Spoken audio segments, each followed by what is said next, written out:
This is kind of a funny story that came to mind. I remember when we were putting Angel Mountain together. It was like early 2000. They bought the 8 acre lot, and they had all the drawings done, and then they had the construction company working on it. And it was huge, 18,000 square feet. And the place was built from the ground up to be a recording studio. So all the studios had troughs going from one room to the other, so you could, pop off the top, and it's a trough in the cement for the cabling to go everywhere. We hired Dennis DiCamillo from Q Cables. He wired the whole place using Megami cable for everything. So it was, over $300,000 in just the cabling for the whole studio. But the funny part about this is, one day I worked at the other studio that was just a house, and we would come in, me and the owner and some of the other guys, we would go over every day and just see the progress of what they were doing as they were building it. And we came across that all of them were the construction people were all standing and looking down at the ground. And we went over there to see what was going on. And what they had done is the trough in the A room, they didn't connect it. So they had the trough coming into the A room, and they had a separate trough for all the other cabling, but they weren't connected together. So you couldn't get the cable from one trough to the other. You'd actually have to have the cable go across the floor and then go to the other trough. So it defeats the whole purpose of having the trough in there. And they wanted to know if that was a bad thing or they could just let it go and keep building. And the studio designer, he was always talking to the foreman there, and it turned into a big screaming match because everything needed to be connected for everything to work. It just made no sense.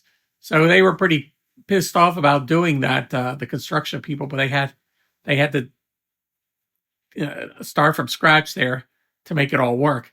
And it's funny, every time you do construction, when you're doing construction with a studio, you really, your foreman is like the biggest, the most important person in the whole thing, because he has to stay on top of the construction company doing the details that need to get worked.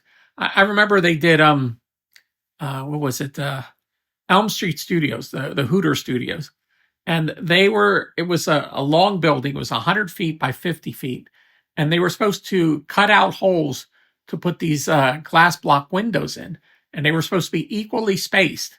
And I remember talking to Rob Hyman, and he said, that's what they were supposed to do. But then when you came back, they cut the holes in the wrong places. So, they had to redo that. So it's always something with the construction people. Even when I was at Sigma, the owner there was, what was his name? Santoro, Mario Santoro. And he was a developer.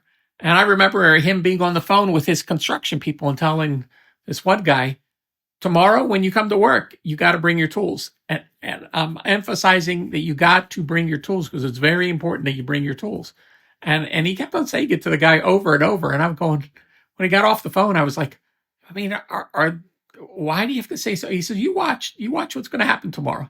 And sure enough, next day came by, guy didn't bring his tools. And it's almost like babysitting with these construction guys, to make sure they do. This is not a general blanket statement. There's a lot of guys that really know what they're doing. But when you have that many people, that big a crew doing a big studio, you really got to keep on top of everybody so everything's coordinated. Because one person does one thing and it affects the other people down the line. So, and especially when we were working with Pilcher Schuster doing Angel Mountain, there was a lot of details that were done that it didn't make sense to the construction people why they were being done. It was more visual than anything else. But the design people had to stay on top of them to make sure that was done right. So that was my comment about studio construction, that the funny story about Angel Mountain and the troughs.